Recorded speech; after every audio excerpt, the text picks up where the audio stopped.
All right. Well, welcome back to Module 3. We hope you enjoyed Module 2. And now we're going to be talking about goal setting. So, exactly what I was talking about in Module 2 as the future. So, goal setting and amplifying positive emotional states for success and goals.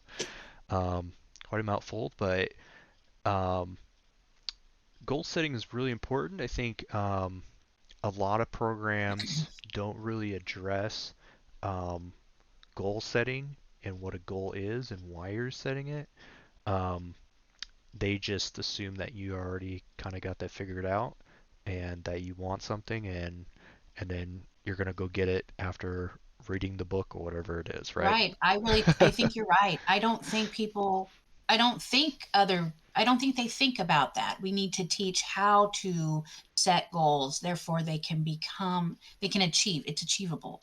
And I don't think we do. I don't think we teach that. I don't even think nowadays school really teaches that very well because like my kids' at high school, they were so lackadaisical. They didn't even, they're like, oh, turn this in whenever we need to get it in here, but oh, you can turn it in whenever you get it done. I mean, Yeah. that's bad. Like that's bad way to Yeah. set even minor, goals. And so like, yes, we need to teach them how to set the goal because that's the only way to get through this material properly, I think, and feel like you've actually got something from Yeah. it. Because you'll people just rush to it and be like, oh, that was a waste of my Yeah. time or my money. And it's really not a waste of the time. So you're Yeah. correct. Yeah. Goals are I think we often looked at goals as being something that's got a start and a finish to it. But Right. goals are, they do have a start and finish, but when you reach the finish line, um, it's not really the end. Usually Right. we modify a goal to something else, like there's always more tasks to complete. So, Right. reframing goals as, um, you know, a point in time where we feel like we accomplished something, but it's going to Right. build to something else, right? Right. It's So, like leveling up. yeah, and Yeah. you don't just start off new again. You generally take the skills and the things you learned from the previous level, Right. to get to the next thing that you're wanting to set. Um, so there is an art to kind of setting up a goal, too, when we go through that is, you want to generally set a goal that you're like enthusiastic about, that you have some type of passion for, like somebody may want to lose some weight, and clearly somebody that wants to do that has a passion towards losing the weight. They Right. want to get healthy. They feel maybe unhealthy or bad about themselves in some way or something like that. So they're like, I Right. need to improve. So they have some type of personal interest in it, and it resonates with them. Otherwise, they really wouldn't have a goal. The goals that don't resonate with us very well, maybe it has, there's a lot of goals in work that we're Mhm. like, okay, this isn't really like personal. Besides, I get paid to do this, Right. and they tend to not really have a lot of energy behind them because of that. Um, But, and that's something that I think is not really thought about a lot is like, why am I not getting this goal done? Um, well, it doesn't have the energy behind it that you're excited about. Right. Mhm. There's many times where I've personally started a goal or a plan, some type of project that maybe even halfway through the project, I was excited about it, but now I'm not. And so the Right. project starts to die, right? Mhm. Also realize that when I start large goals and large projects, that there is a time and place where that the energy starts to go away, the enthusiasm starts to go away, and then the project dies, right? Right. Then you need to reassess your goal and figure out what components you need to work on and then build those up. That's how that works. Yeah, so it's as you said, it's good to have smaller goals Mhm. and build on those, right? Um, so there's an importance to setting realistic goalposts, Right. in a large goal. And so we want to divide that goal into points of completion so that we can work towards the larger goal and then continue on changing our lives in whatever way we find helpful.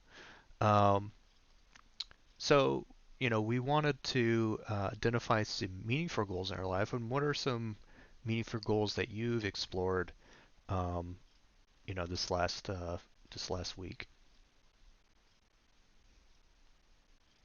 Well, okay. I work a daytime job where I work for a real estate closing a title company, and I'm their policy writer. Mm, I'm the only one in my office that does it for our area, and then I have other people that are in our other offices that do it for there as well. So I have the most volume. I have we do tons of closings. And I'm working towards hopefully eventually being able to not be have this particular day job anymore. I'm working on trying to get myself so I don't have to do that, and I'm a little bit more self. I'm working more for myself and getting income that way. mm, So for a while I've just kind of been in this position and trying to figure out how I can achieve that. Well, a moment came up the other day where, because like I said, I can feel something's coming at me, something there's going to be there's a next step, there's something evolving that's going to take me into this next direction. So I need to make sure that I have somebody who can do the job I do, because if that moment comes where it's like, oh, you don't have to do this job anymore, it's going to be, I know it's going to be fast. It's not going to be something that's going to be like, oh, I've got 5 months to mm, get this taken care of. So I know it's going to come, it's going to hit, it's going to be fast, and I'm going to be like, yes, I'm going to go do this.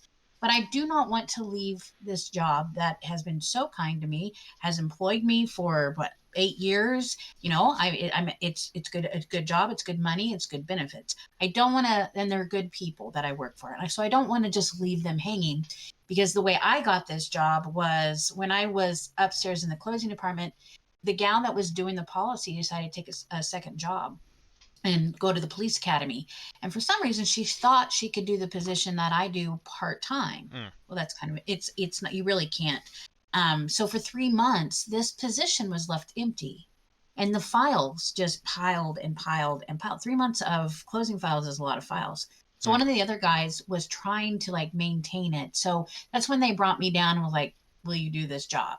So it's taken me a while to get it to where everything runs smoothly. I have a whole system. I've written the whole thing out. I have a whole training manual that way, because I was prepping for the day that maybe I can train somebody else to do my job. So if I ever have to leave it.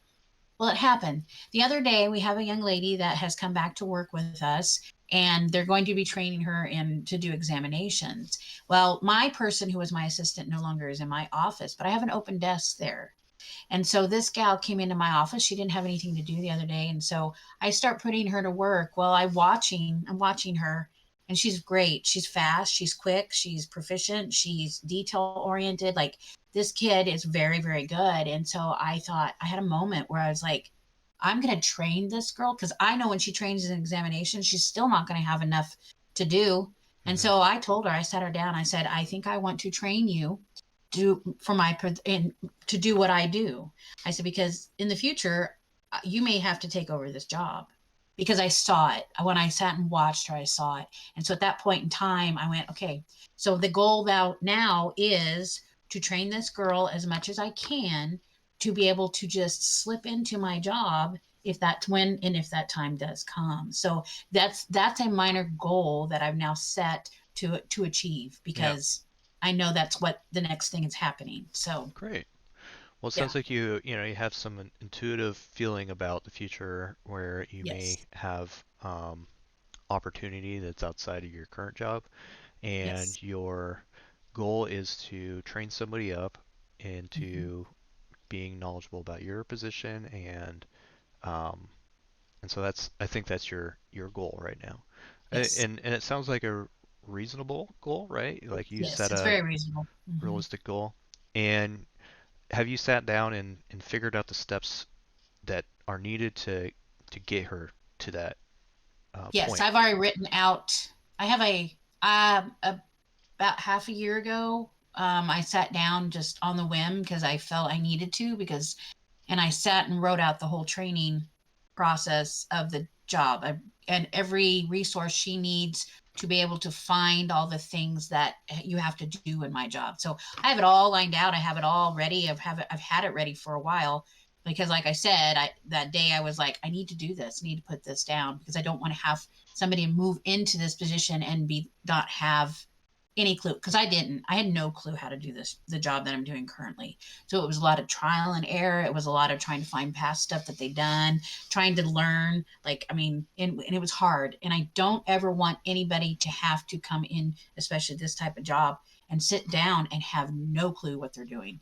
because that's a struggle, and that makes people want to not do the job Hmm. anymore. Because there were a few times I'm like, I don't want to even do this. I'm gonna find another job. Well, that was dumb because then I'd struggle on that one too. So yes, I've thought about how I'm gonna do it. I've thought about, I figured out how to maximize her day. Hmm. So I'm not overwhelming her with what I'm Right. doing. And she can still do the other job that they're training her for, but I'm going to incrementally give her small parts of what I do and have her work on those and then just slowly move her through the process and to the point where she can sit down and can just do policies and doesn't even have to ask questions or anything. So, Nice. Yeah, yeah. that's great.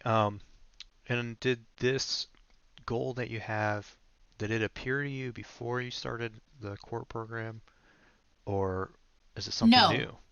this is new. This is Interesting. new. Like this much of a I've always said, I don't want to if I could get rid of the day job cuz it takes up so much of my time. Yeah. It takes up so much of my creative time cuz I do a lot of my other stuff while I'm at work.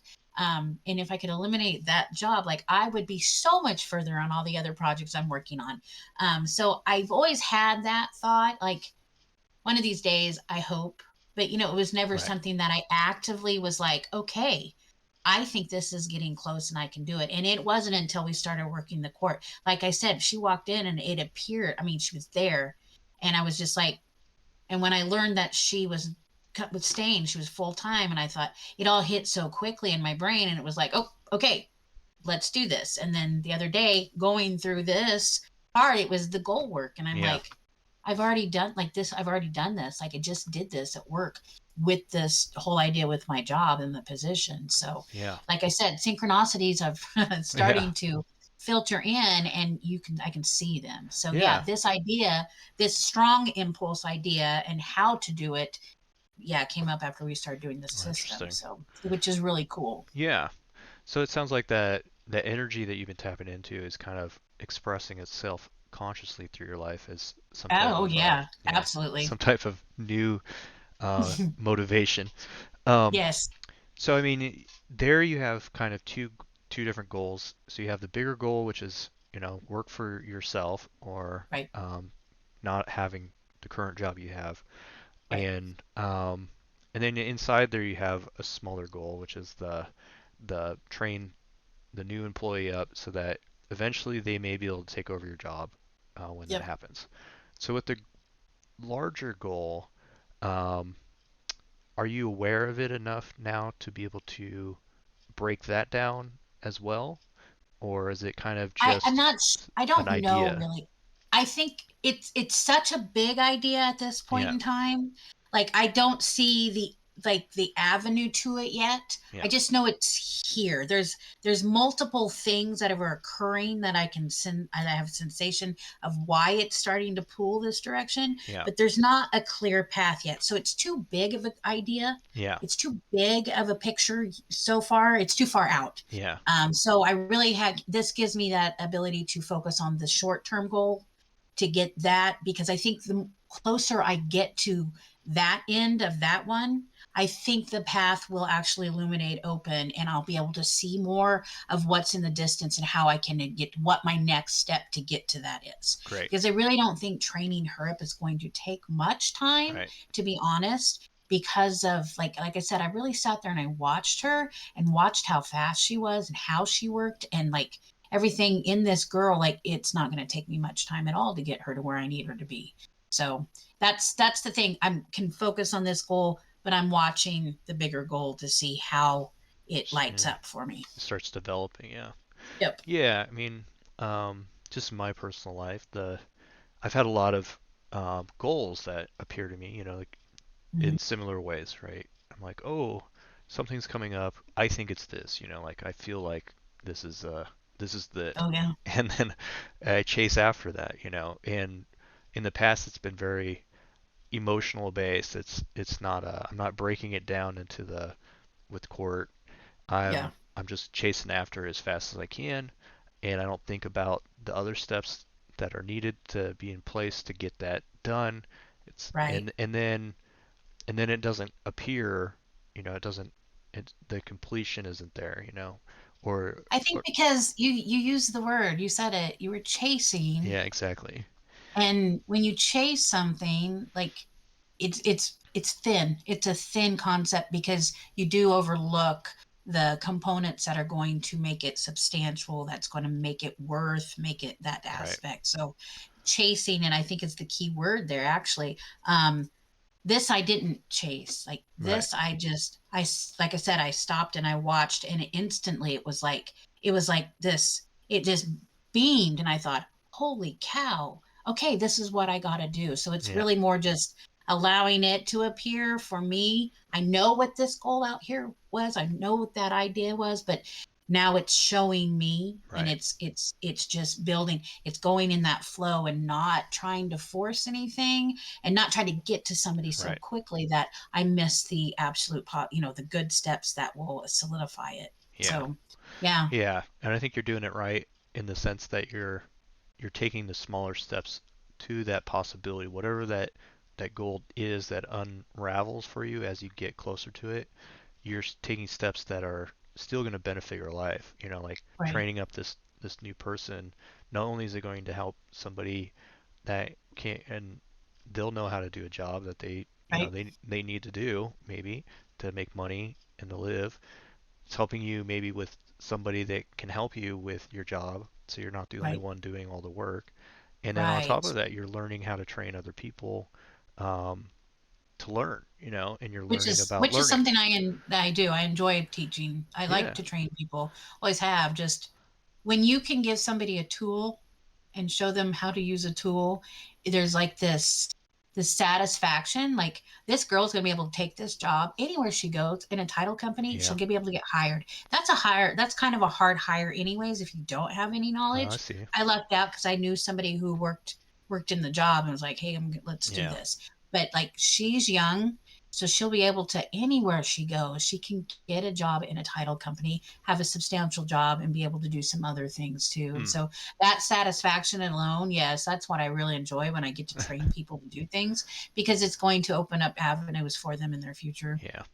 Yeah, Yep. it'll open up for you when you go through this process too, I think greatly. So, I Yep. mean, personally, I don't see anything negative with what you're doing, Mm-mm. and I definitely see it as a more short-term goal, the training the lady with a long-term possibility, which Yep. is, um, We all benefit. yeah, you're really doing a good job with that.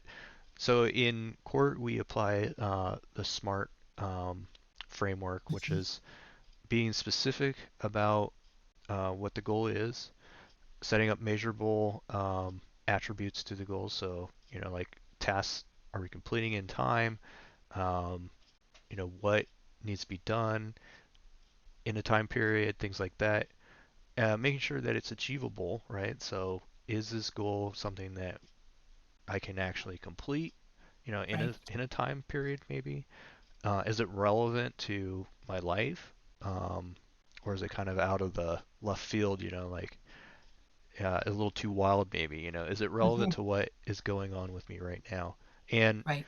and this relevant thing is kind of expandable because as you go through court, you're expanding your awareness. So maybe the relevant goal is something new to you, but is still relevant to your life. You're the Right. one to decide that. So, and time bound, like can I set up a time period where I can uh, set this goal up, right? Right. And using that tool, that framework, it kind of gives us a little bit more of a bound, realistic approach to goal setting that I think is smart. Just I do too. uh, um, And so we offer the worksheet to complete that, so you don't have to. You can go through the worksheet and actually um, set that up. So I mean, I sounds like you've used the smart framework worksheet Oh before, yes. yeah. And It's it, kind of how I set up my goals anyway. right, So yeah, a lot of like stuff going is through it intuitive. and like I like the name SMART, like that's because you can remember the different steps. But Yeah, that's how I set up goals anyway. So because I understand that fundamental process, you have to be able to make those 4 to 5 different decisions because that's what solidifies it. That's what anchors it in, and that's what sets it in there. So because if you don't have a plan how to do it, like yeah, you don't achieve it. It just becomes an idea, and if you can't get to it, then you just are like, yeah, okay, whatever. It's because you didn't have a plan of attack. So yeah. yeah, I think it's a good worksheet. And it's for me, I'd say it's difficult for me to sit down and plan out a Mhm. map because Right. I have such passion towards my goals, especially when Yeah. they're related, they're relevant to my life. It's like, boom, I'm gonna go get Right. that thing done, and Yep. oftentimes that can be scary to other people because I'm so intensely motivated to get that done. But on Right. the other end, if I don't do that, then I can't look at the those key pieces of the goal, and maybe that energy that I'm using towards that goal isn't maybe it could be used for something else that Right. is uh, is not something so un uh, reasonable and unreachable, and Right. that can be disappointing, right? Because you're like, oh, but I want to really get this done, right? I want to do this thing. Well, maybe break it up into smaller pieces if it's too big, and that way you can use smart to break up the smaller pieces and Right. approach those and see the benefit of those smaller pieces as you reach your bigger goal. I've had many big goals that end up becoming big failures in a way, but little pieces inside that goal, I can see those that I was able to complete as beneficial to other things that I've eventually wanted to do. Oh, so So, that's good. yeah, it's stepping stones inside of Right. it that I never knew were there. So if we use Right. SMART and we break down big goals into smaller sections, we can kind of start actually seeing the stepping stones Right. that maybe the path doesn't lead towards the big goal that you have in mind, but it leads to something But there's else a that is, foundation yeah, to build off of. right, Yeah. And that's, I think, the purpose of the smaller goals is it's actually building a foundation to, even like you said, if you don't get to the big goal that started it, you can take it yeah, to other places more than likely, especially if it's solidified and it's working. yeah, So then you go elsewhere with it. So yeah, yeah, and it's a good that idea. emotional energy is still there that is Hmm. motivating you towards that big goal, right? Because you're like, oh, Right. I'm gonna get this done. Well, you can apply it to those smaller pieces, and that energy is Hmm. still being useful. And that's actually what we're going to be kind of talking about here shortly. So now we're going to talk about strengthening emotional states. So in Module 2, we talked about the archetypes. We talked about archetypes that were very that could be applied to our lives, right? That are rel- relative, uh, relatable to our lives, and those energies, those systems, those patterns in our life are the Hmm. things that really motivate us and are uh, impactful in our life. We feel passion towards them, right? Because we those are what direct our life. So when we uh, build relationships and knowledge of an archetype and see it for what it kind of is, right? Put it in a box, a symbol. Now we can kind of work with it, right? We can connect Right. to that energy. We can connect to that feeling. So like I like the sage archetype a little bit, and so when I'm teaching other people about some things that I understand in my own way, I get very passionate about. I feel good. Right. So I put that in a box, right? I put that into a symbol, and now I can hold that symbol and I can feel that symbol, and I know what that symbol means to me as an image to work with, to visualize, and to feel that emotion now, right? And so when I want to strengthen that feeling, I think about that image, I think about that symbol of that archetype, and I start expanding on it. I see, what does it feel like in my body? Like, where do I feel it? How does it taste? How does it sound? How does it smell? How does it um, feel? Right. The And relationship you have with it, yes. yeah, building a stronger bond to it. What are the attributes of it, right? And in a lot of ways, this is like active imagination. Your Right. Jungian active imagination is your allowing your mind to kind of create this image in it of something, and it starts putting it together in a very real way, and it appears to you. Jung used it as in his red book to build almost, people could say, imaginary friends, Right. and they express themselves in very knowledgeable ways, right? And they seem very real to him, right?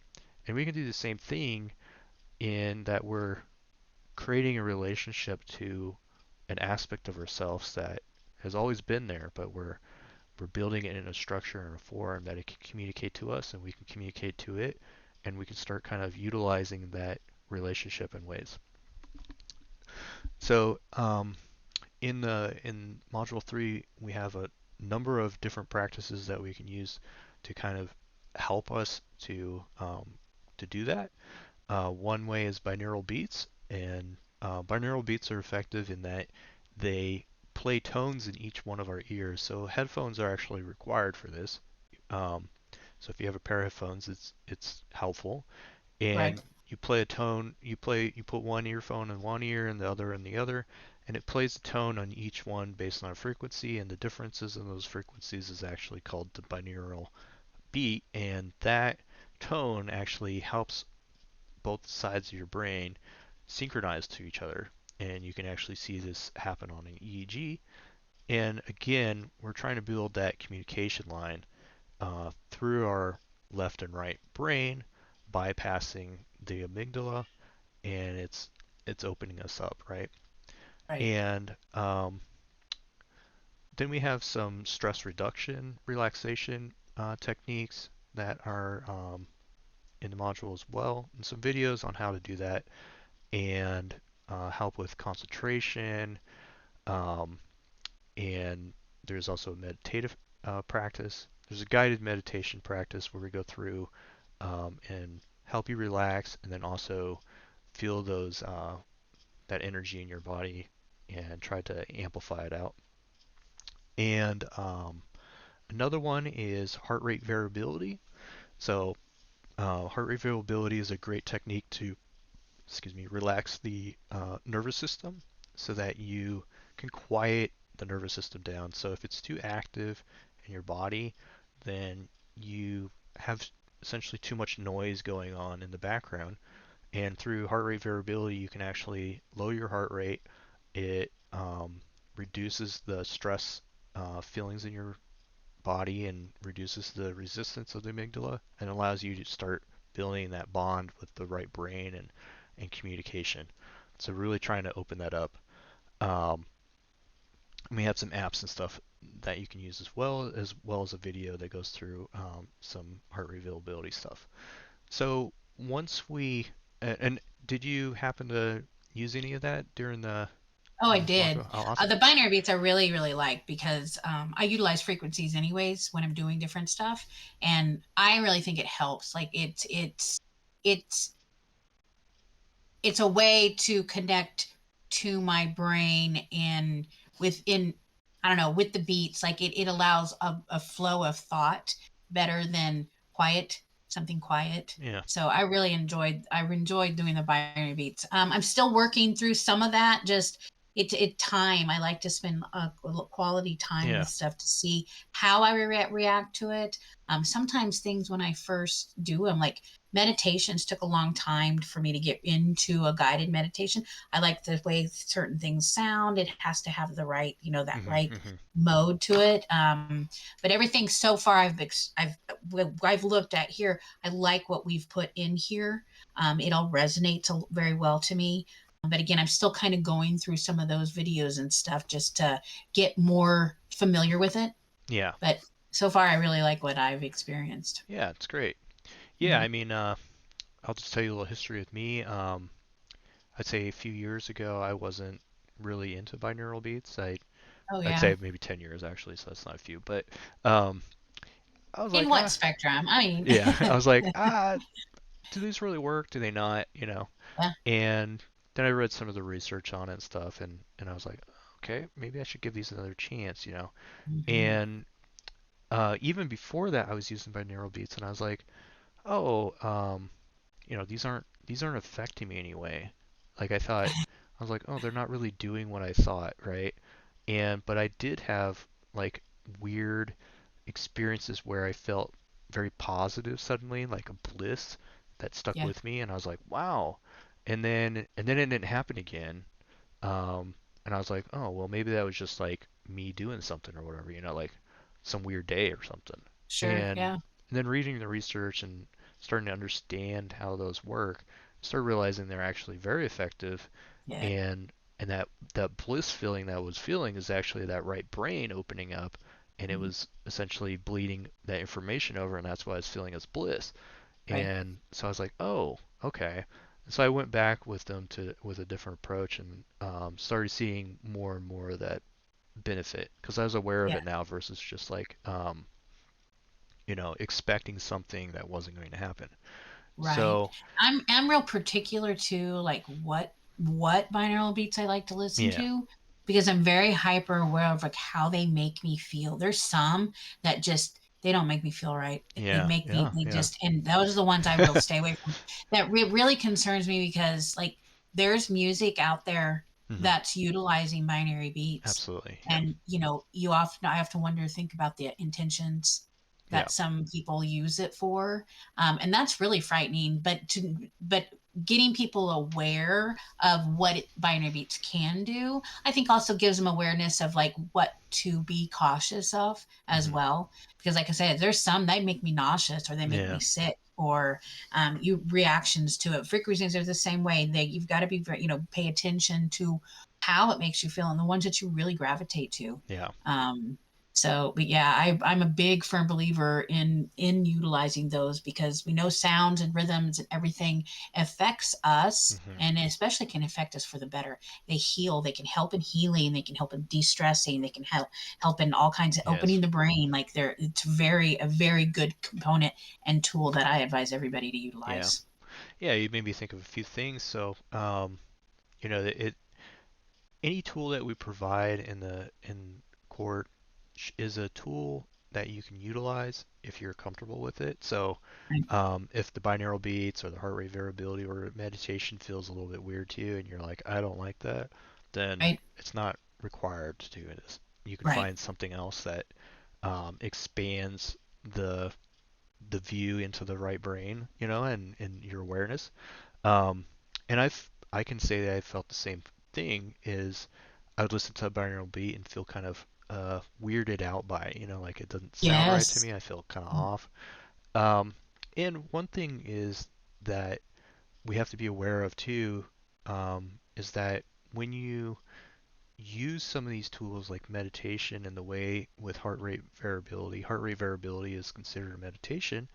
And when you do that, it is very common for people to feel um, a sense of dread at some point, or even fear, or uh, something in the room with you, and things like that, Right. because we're actually touching that left amygdala. So that's a very common response for people that really get deep into meditation. Right. Is suddenly they encounter almost a anxiety and a dread and fear. And when that happens, now we know, oh, that's our left amygdala being activated. We're encountering it. And if Right. we can relax, if we feel comfortable enough, right, and ready, if Hmm. we relax and get through it and uh, keep expanding that view, then we'll enter into the right brain and start feeling that good feeling, the blissfulness, stuff like that, Right. right? Hmm. Um, so these tools are useful, in each one that we listed, binaural beats, heart rate variability, and the relaxation meditation. Those tools are all useful for encountering eventually the left amygdala and moving through it. Now, that can be difficult, and one of the things we talked about in QART is we're not necessarily trying to engage with the amygdala, we're trying to bypass it, right? Right. But um, it's another avenue to get into the right brain Mm-hmm. and start breaking down some of those barriers that are presented to us through society and stuff like that, right? So, Right. and we've talked about society and how it's kind of trauma based. So that's kind of what we're doing with that. Now we're going to shift from that into utilizing this energy that we have kind of built up in the last module and align it with our goal, right? So we can amplify the archetypal energy, right? And Mm-hmm. essentially, you can think about as amplifying that right brain association to the emotional energy and the feelings that you have in the right brain. Okay. And now we're going to align it with a goal. So, um, the usefulness of that is that we don't have to use the amygdala encounter, right? The fear. Right. Now we're amplifying the right brain and we're actually bridging it over to the something that's tangible and we can feel, and that's the goal, right? Right. So for me, like a great um, uh, tool for me, an emotional tool, is the sense of resolve. And resolve is hard to define, and but it's the the sense of wanting to complete something, right? So like I get really excited and passionate about something that I want to do, like a goal, Right. and I feel that emotional energy of that passion and that feeling of I can do that, I will go do that now. And so that feeling is resolve. Right. And so what I do is I amplify that feeling, not necessarily what the goal is, right? But I want to actually focus on the feeling itself. Right. So that's the archetype too, right? So the archetype of the creative, right? So when Right. I think of being creative, I think of the passion and the feeling and the emotional connection I have um, to that archetype, right? That resolve. So I'm putting a word, a symbol on the creative archetype now, and I feel that emotion, and I want to blow that up now. Okay, I don't want to focus in on the goal that makes me feel that way. That's not really Right. important. It could be But the anything, feeling, the right? actual feeling, The because that actual real feeling feeling. produces the energy Yes. that motivates. That's the motivation. Yes, exactly. Gotcha. That So makes I sense. I focus on the feeling of it. I say, "Ooh, what does that feeling feel like? What is it? Where is it in my body, right? How does it look?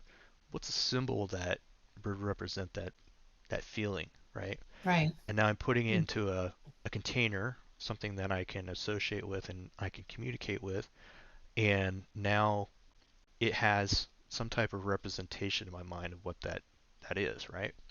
Right. And now um, I then take a goal that's not related to that feeling. I don't have that feeling yet associated. Right. Maybe I am, but it could be anything that I have a desire to complete, but maybe it doesn't have that feeling associated with, right? And I Right. take that goal and I create a symbol for that goal, and now I have them both essentially in their boxes, right? I can communicate to both of them, and then I Mm-hmm. want to attach them to each other, right? So I Right. see that symbol of the goal, and I see the symbol of the feeling, the excitement, the resolve, and I think of them together, like they're friends almost, Right. and one's helping the other, and then I almost push it out of the top of my head and let it go, right? Like, Yes. and and I feel that, and I feel it being released from me, right? I feel it, Mm-hmm. and it heats me up, and it gets me excited, and now that goal that maybe didn't have any emotional feeling to it, maybe it wasn't as powerful that as I thought it was before, right? Right. Now it's more powerful. Now it has the energy behind it that Hmm. something I was passionate about before had. Right. And this is useful when you have goals that are bigger goals, right? That are hard to achieve and they take time, where you start losing some of that passion, right? You're like, Right. oh, I'm not passionate about it anymore, and I want to um, push that out, right? I want to amplify that and get that going again. So, um, in this actually, so we often think about a lack of discipline when we go to achieve goals, right? And Yeah. in discipline actually is an emotional feeling where we think of discipline as something that we can build, and Right. cultivate through forcing ourselves to do things. That actually doesn't build discipline. That when we force ourselves to do things that we don't feel energetic about, we lose the ability to do those things, right? We don't complete them. I think it's more of a trauma than Right. it is Yeah. anything because, like you said, it's emotion. We tie emotion to the Yeah. disciplinary action that we're doing. So if we hate it and we don't want to do it, then it's going to always be that way when we do that, whatever we tied that Right. disciplinary action to. So I can completely get that. And I completely agree that it's an emotional based thing because I'm a very disciplined person. I can put myself in that mode because I like the emotional energy I get from be that disciplinary actions that I'm doing. So yeah, I Yeah. completely totally agree with that sentiment. Yeah. So it's easier to think about the discipline as the result of Hmm. the feeling of Sure. wanting to do something.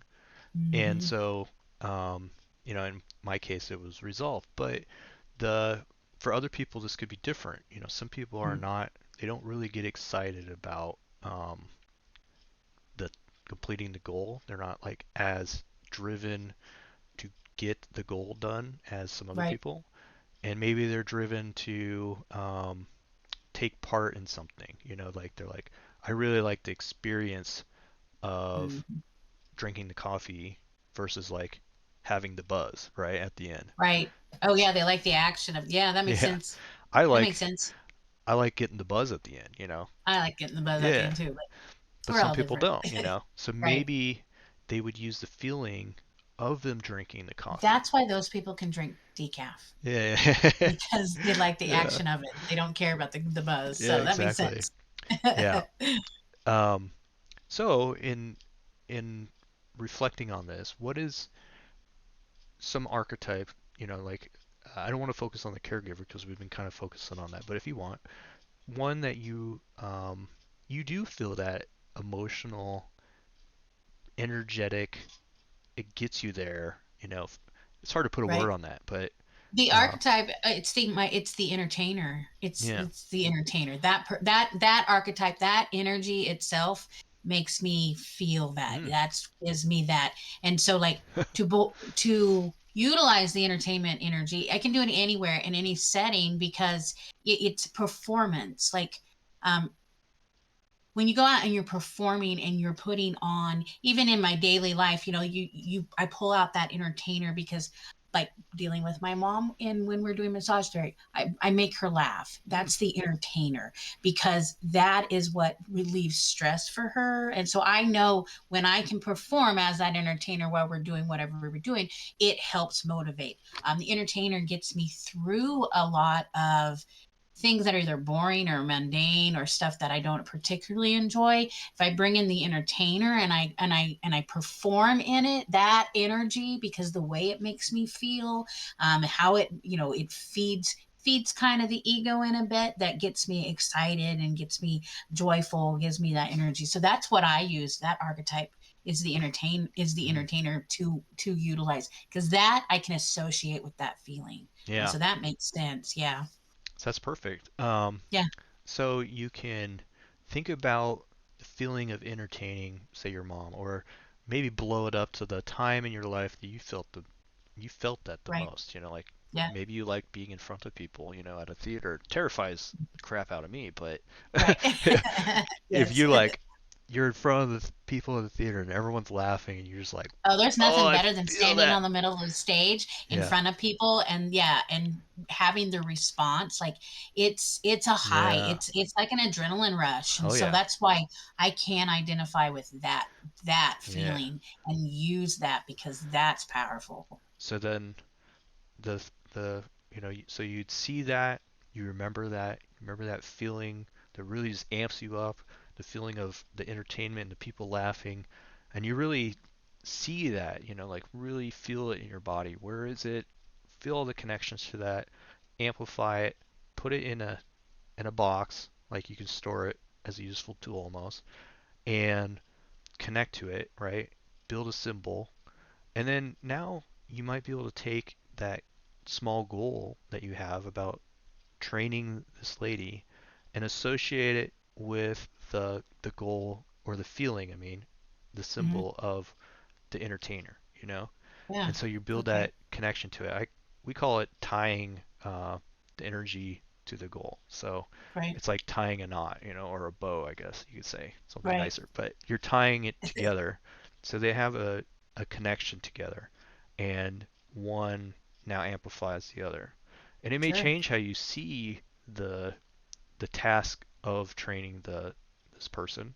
Right. It may be, oh, this is actually entertaining. I'm actually entertaining her. Um, Right. as I teach her things, I'm actually Teacher, and being therefore the it entertainer. solidifies it. Yeah. It makes her remember the job more. Yeah. Hmm. So when we are when we're thinking about this process now, um, and we think about the past module 2, we identified multiple archetypes in our life too, Right. multiple aspects that make us have that feeling, whatever that feeling is, right? So I like teaching people, right? So I get that feeling from teaching people. Sure. And so that's part of that feeling. It's got its own, in a way, I can symbolize that feeling and I can really get to know that feeling. And then I get another feeling where I do have the caregiver feeling too, where I really help somebody and I feel that connection to helping them and I feel good about that and it brings me a lot of passion, right? In Right. in that feeling.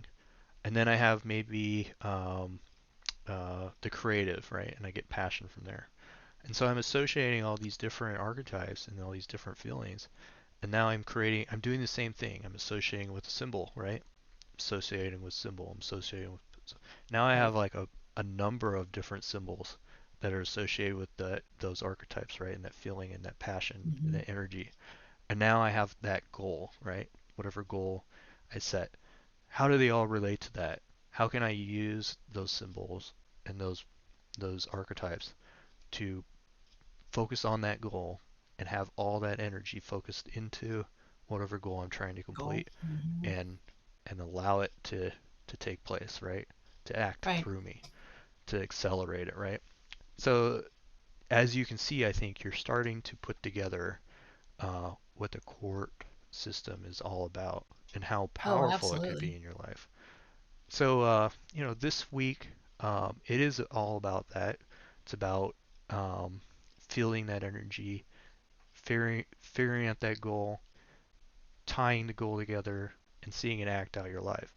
And so this week would be good to, you've already set up a goal. You already had one in mind. You already Hmm. went through this process essentially. But for the people watching this, to think about a small goal that they can start with, right? Something that is challenging, for them, but not something they can't achieve, right? They know they can achieve it in a reasonable amount of time. Use the SMART technique to figure that one out, Right.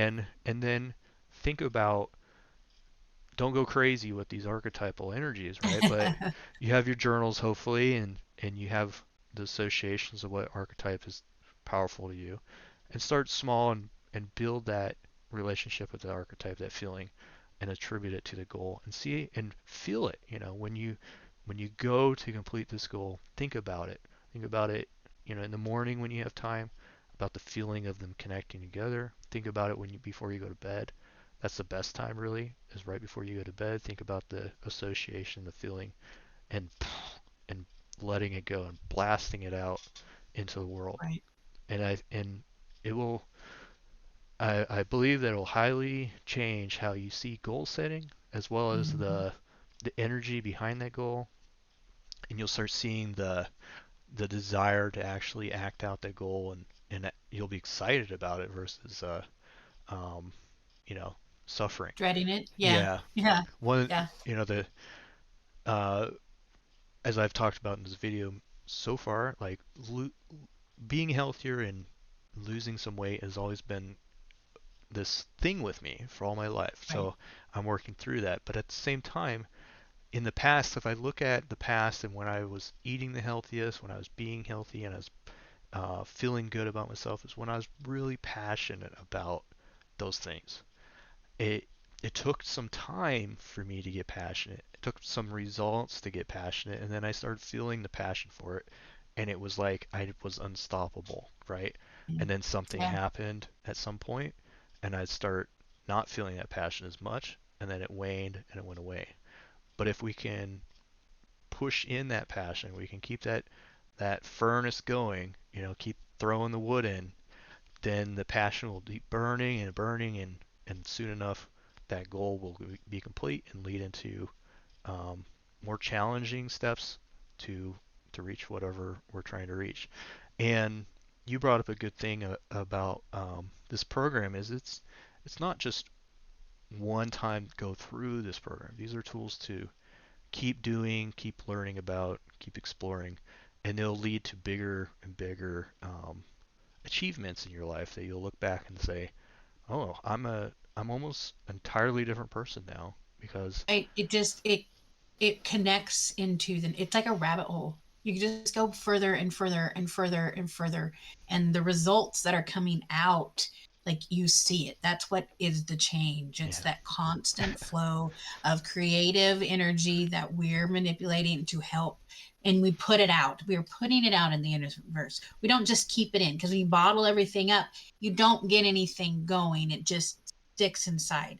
And this releasing it does. You get it out into the universe, we get the energy out there, and it starts to flow. And I think that's the biggest goal of this, is teaching people how to do that, because I don't think a lot of people are able to, because they've not been taught how to do that. We don't yeah, teach that in school. no, We don't teach that, and that it's just something that if you know how to do it, we need to teach that for people. yeah. If I often think if I would have known this when I was younger, where would I be now? And Oh yeah, absolutely. and I don't know the answer to that, but I'm glad I do. I'm glad I have the tools and techniques now so that Yeah, I can I do start too. I changing. think it's really good. It's really neat. Yeah. It's a really neat concept, and it's really fun to be a part of it. That's for sure. Yeah. Yeah, Well, that's module 3, and I look forward to seeing everybody in module 4 and the results they have. Again, there's a live discussion at the end of the module, and you're welcome to post any challenges that you have or the discussion posts and things like that to really engage with the community, and anything you're struggling with or need to know more clarification with, post away, and people will respond with their answers, and hopefully something that'll help you out to achieve your goals. So look cool. forward to seeing you in module 4.